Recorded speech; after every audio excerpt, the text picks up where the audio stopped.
1960 movie review. This is The Virgin Spring, written and directed by Ingmar Bergman, the famous Swedish director. It's in black and white with subtitles, and the cast, well, many of these were regularly featured in Bergman's movies. Max von Sydow plays the lead character Tora. His wife Marita is played by Birgitta Wahlberg. His daughter Karin is played by Birgitta Pettersson, and her half sister Ingara is played by Gunnar Lindblom. Sorry, and we have three herdsmen. The thin one is described as thin, Axel Duberg. The mute is Tor Isadal, and the young boy is Ove Poraf. These three are significant supporting acts, as you will learn later. The beggar is also particularly involved in the latter stages. He's played by Alan Edwell.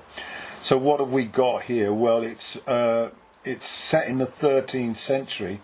It's based on a ballad, an adaptation, and we are at the bridge really between Christianity arriving and paganism ending, and we open up with the heavily pregnant Ingira looking wild-eyed alone, praying to Odin. Odin was the Norse god for war and peace.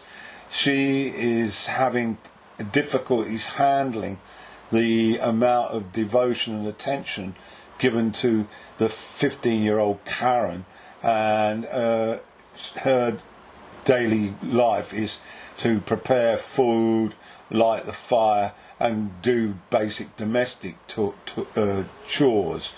And while she's there, we witness a scene where she grabs a toad, stabs it, although it doesn't die, it appears to have died, and she then puts it in a huge loaf of bread as a sandwich to be delivered to Karin, who is heading out shortly towards church. With the movie depicts religion as a very significant part of life, although Tore is having some difficulties in getting his head around the notion of Christianity, and frequently returns to his belief in the god Odin.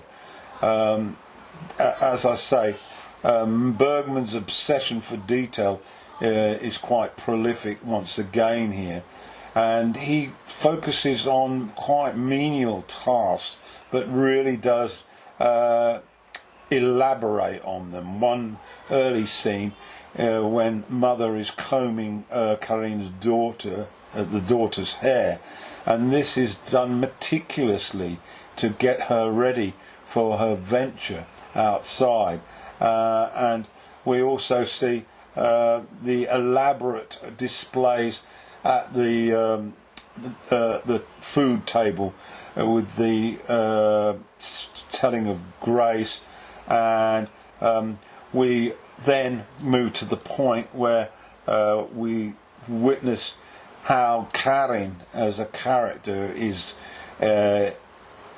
described within the script. She's very playful adolescent, but very articulate and able to flaunt her personality, and has a tremendous warmth, although she's at times quite a naughty little girl, but we see this very appealing aspect to her character, which regrettably is her downfall. As we move to the second phase of the movie, the travelling from the home to the church on sort of donkey.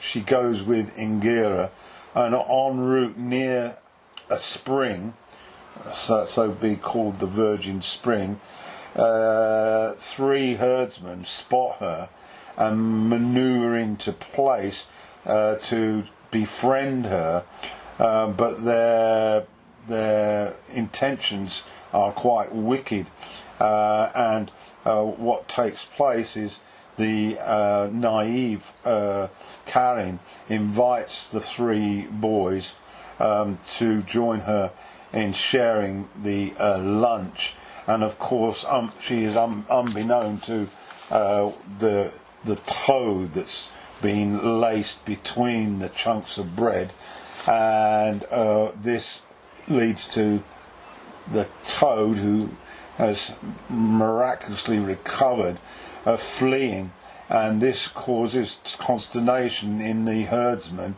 who then have their evil eye on her, and we witness a quite dreadful scene where the 3 evildoers systematically hold her down, and the mute rapes her, and then he kills her with a wooden stick.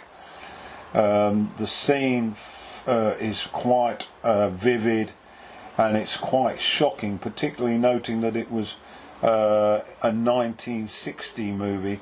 It caused a considerable amount of controversy, both within European circles and also for the Oscar ceremony. This film eventually did win the foreign language Oscar for 1961.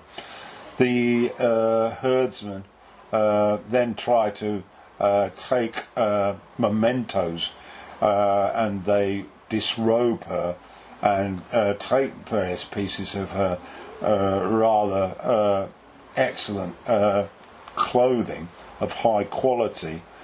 But the young boy, who hasn't really been involved in any of this dastardly deed, is quite overcome when he tries to sample some more of the food that was left, and his revulsion leads him to vomit as he then flees.